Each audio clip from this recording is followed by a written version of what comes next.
دوای 2 هەفتە لە کاردانەوەی توندی لە عێراقیەکان بۆ پرسی ڕیفراندۆم و گرتنەبەری ڕێوشوێنی تند بۆ فشارخستنە سەر هەرێمی کوردستان، لە ئێستادا ئاماژەکانی خاوبوونەوەی گرژیەکان بەدەرکەوتون. دەستپێکی ئەم خۆناغەنوێش لە یەکەم ڕۆژی پرسەکەی مام جەلال تاڵەبانی سەرۆکۆمەری پێشووی عێراق هاتە ئاراوە و مەسعود بارزانی لەگەڵ ئایاد عەلاوی و ئوسامە نوجێفی لە سلێمانی کۆبەوە. ڕۆژێک دوای ئەو کۆبوونەوەی بارزانی و جێگرانی سەرۆکۆماری عێراق سەلیم جوبوری سەرۆکی ئەنجومەنی نوێنەرانی عێراق کە بە دەرکردنی بڕیار و ڕاستپاردە توندەکانی لە پەرلەمان هاوکێشەی پەیوەندیەکانی هەرێم و ناوەندی هێندەی دیکە ئاڵۆز کرد بۆ کۆبوونەوە لەگەڵ بارزانی گەیشتە هەولێر. وەک لە بەیاننامەی فەرمین و سینگەی سەلیم جوبوری داهاتووە، ئامانجی سەردانەکەی بۆ هەولێر و کۆبوونەوەی لەگەڵ مەسعود بارزانی ڕێگریکردنە لە هەرەسهێنانی تەواوەتی پەیوەندیەکانی هەرێم و ناوەند، ئەمەش دوای ئەو بارگرژیانەی بەهۆی ڕێفراندۆمی 25 ئەیلوولەوە لە نێوان هەردوو لە هاتە ئاراوە. لەبارەی ناوەڕۆکی کۆبوونەوەی سەرۆکی ئەنجومەنی نوێنەران لەگەڵ مەسعود بارزانی، بەیاننامەکەی نووسینگەی جوبوریەوە ئاشکرا کردووە لە دیداردا لەگەڵ بارزانی جەختی کردوتەوە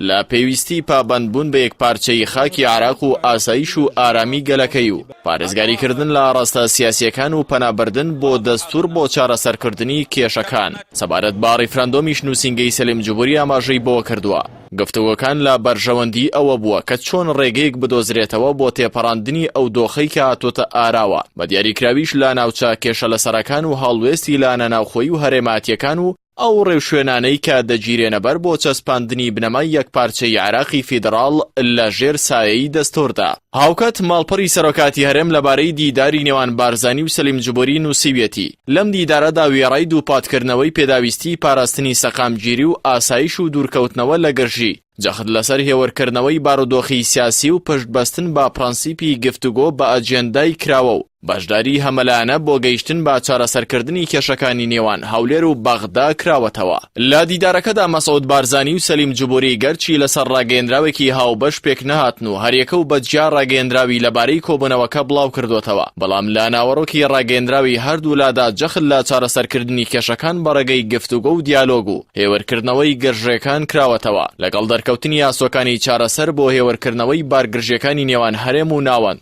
هاوکات لێدوانە توندەکانی بەشێک لە لانە عێراقیەکان بەردەوامی هەیە و لەم چوارچێوەیەشدا عەلی ئەدیب سەرۆکی فراکسیۆنی دەوڵەتی یاسا ڕایگەاند دیدارەکانی ژمارەیەک لە کەسایەتی و لێپرسراوی سیاسی کە لەگەڵ لێپرسراوانی باڵای هەرێم ئەنجامی دەدەن هیچی لەسەر بنیات نانرێت و هیچ پابەندبوونێکی تێدا نییە بۆ هیچ لایەک، چونکە لەلایەن حکوومەت و پەرلەمانەوە سەرپشک نەکراون و دەسەڵاتی ئەوەشیان پێ نەدراوە.